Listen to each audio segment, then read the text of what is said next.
네, 계속해서 우리가 주기도문을 보면서 기도에 대한 말씀을 나누고 있는데요. 지난주 설교를 짧게 정리해 볼게요. 먼저 우리는 하나님을 높이는 기도를 해야 합니다. 그리고 두 번째로 내 삶에 하나님의 통치가 임하도록 기도해야 합니다. 마지막 세 번째는 하나님의 계획이 내 삶 속에서 이루어지기를 기도해야 합니다. 그런데 그러기 위해서는 먼저 나를 향하신 하나님의 계획을 알아야 알 수 있도록 기도해야 되겠죠. 그리고 그것을 알았을 때 예수님이 그러셨던 것처럼 나도 하나님의 뜻에 순종할 수 있는 믿음을 달라고 기도해야 합니다. 자, 오늘은 주기도문의 후반부를 함께 살펴보려고 하는데요. 마태복음 6장 11절부터 13절 말씀을 읽겠습니다. 오늘 우리에게 일용할 양식을 주시고 우리가 우리에게 죄 지은 자를 사하여 준 것 같이 우리 죄를 사하여 주시옵고 우리를 시험에 들게 하지 마시옵고 다만 악에서 구하시옵소서. 나라와 권세와 영광이 아버지께 영원히 있사옵나이다. 아멘. 주기도문의 후반부를 살펴보면 우리에게 일용할 양식을 주시고 우리 죄를 용서해 주시고 우리를 시험에 들게 하지 마시고 이렇게 우리, 즉 사람에게 초점이 맞춰져 있음을 알 수 있어요. 여러분, 세상에는 수많은 조직이 있죠. 뭐 학교나 회사, 또 군대도 조직이라고 할 수가 있고, 근데 그 많은 조직 중에 하나님께서 직접 만드신 조직이 두 가지 있습니다. 그게 뭘까요? 첫 번째는 교회예요. 그리고 두 번째는 가족이에요. 우리는 태어나면서부터 가족이라는 울타리 안에서 태어나서 우리라는 공동체성과 사회성을 교육받으면서 성장하게 됩니다. 태어나면서부터 함께 살아가는 법을 배우게 되는 거죠. 그런데 왜 하나님께서 가족을 만드셨을까요? 혼자 살면 외로우니까 가족을 주신 걸까요? 그것도 하나의 이유가 될 수 있겠지만 그거보다 더 큰 이유는 인간은 한없이 이기적인 존재이기 때문이에요. 혼자 있을 때 한없이 이기적인 인간이 가족이라는 공동체를 통해서 나를 넘어서 우리를 볼 수 있는 조금은 덜 이기적인 인간이 되도록 우리에게 주신 선물이 바로 가족이 아닐까 생각합니다. 인간이 이기적인 존재라는 것을 무엇을 통해 알 수 있을까요? 여러분의 기도를 보면 알 수 있죠. 여러분이 주로 누구를 위해 기도하나요? 보통은 나를 위해, 나 자신을 위해 기도합니다. 하나님, 저 시험 잘 보게 해주세요. 저 좋은 직장에, 좋은 대학에 들어갈 수 있게 도와주세요. 대부분 나 자신을 위해 기도하죠. 그러나 예수님께서 가르쳐 주신 이 주기도문을 보면 내가 아니라 우리를 위한 기도라는 것을 기억해야 합니다. 하나님은 우리가 나를 넘어서 우리를 위한 기도를 하는 사람들이 되기를 원하세요. 그렇다면 내가 기도해야 할 우리는 과연 누구일까요? 가깝게는 내가 사랑하는 가족들이 먼저 생각나죠. 그리고 친척들, 또 친구들, 그들도 우리 안에 포함시킬 수 있을 거예요. 그리고 조금 더 멀리 보면 우리나라, 또 이 세상을 향한 기도도 포함시킬 수 있습니다. 그러면 어떻게 하면 나만을 위한 이기적인 기도가 우리를 위한 기도로 바뀔 수 있을까요? 우리가 계속해서 기도하면서 하나님과 교제할 때 하나님께서 우리의 기도의 영역을 넓혀 주십니다. 성경에는 많은 하나님의 사람들의 기도가 나와요. 몇 가지를 보면서 그들의 기도의 특징을 살펴보려고 합니다. 먼저 모세의 기도입니다. 모세가 여호와께로 다시 나아가 여짜오되 슬프도소이다.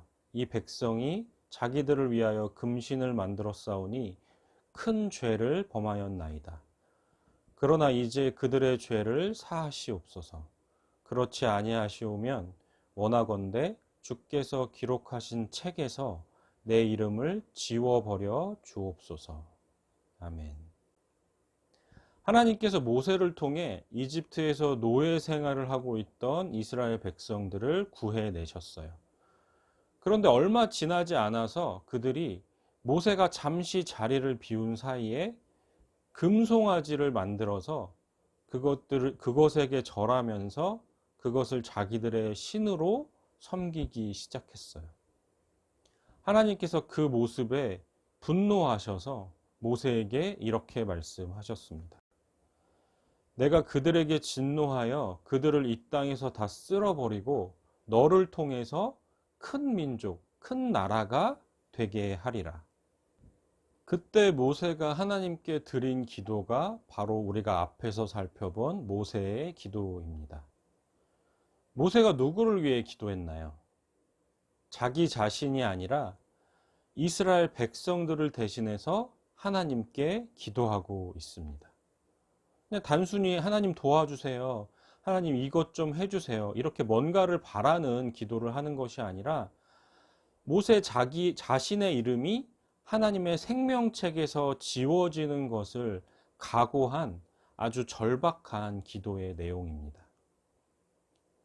두 번째로 살펴볼 기도는 느헤미야의 기도예요. 느헤미야는 이스라엘이 멸망한 후에 바벨론의 포로로 잡혀간 사람이에요. 그런데 어느 날 같이 잡혀오지 않고 그 이스라엘 땅에 남아있던 사람이 찾아와서 그곳의 소식을 전해줬어요. 근데 들어보니까 거기 남아있는 사람들이 너무나 비참한 생활을 하고 있는 거예요. 또 이스라엘의 수도였던 예루살렘 성과 성문까지 모두 불탔다라는 소식을 듣게 되었어요. 근데 그 소식을 들은 느헤미야가 하나님께 기도하기 시작합니다. 근데 본인도 포로로 잡혀와 있는 상황이니까 그렇게 막 여유가 있는 상황도 아니었을 텐데 그는 자기 자신을 위해서 기도한 것이 아니라 모세처럼 느헤미야도 자기 민족 이스라엘을 위해 기도했어요.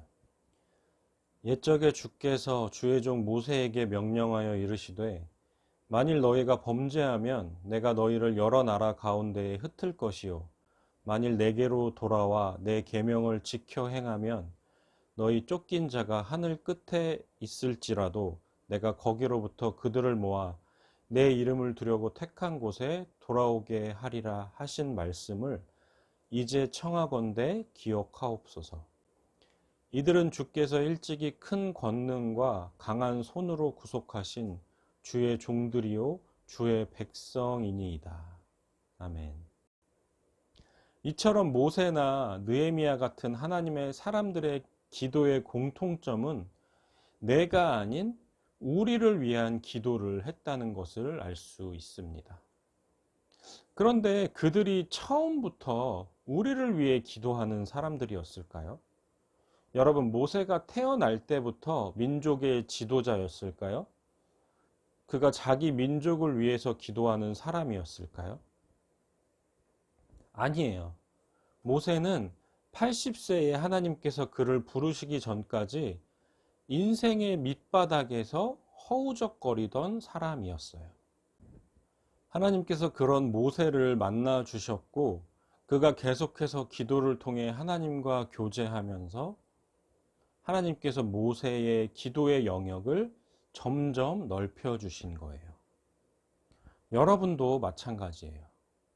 우선은 여러분이 기도를 시작해야 되겠죠. 그리고 기도를 통해 모세처럼 하나님을 만나는 것이 중요합니다. 그렇게 계속해서 기도를 통해 하나님을 만나다 보면 하나님께서 여러분의 마음에 기도해야 할 것들, 또 내가 기도해줘야 할 사람들을 생각나게 하실 거예요. 그럼 그것을 위해 또 그 사람을 위해 기도하면 돼요. 특별히 여러분의 가족이나 친구들 중에 아직 하나님을 믿지 않는 사람들이 있다면 그들을 위해 기도하는 것이 정말 중요합니다. 오늘 말씀을 정리하겠습니다. 하나님이 나에게 바라시는 기도는 나를 위한 기도가 아니라 우리를 위한 기도입니다. 여러분이 기도를 시작하고 하나님과 교제하는 가운데 하나님께서 여러분의 기도의 영역을 점점 넓혀 주실 거예요.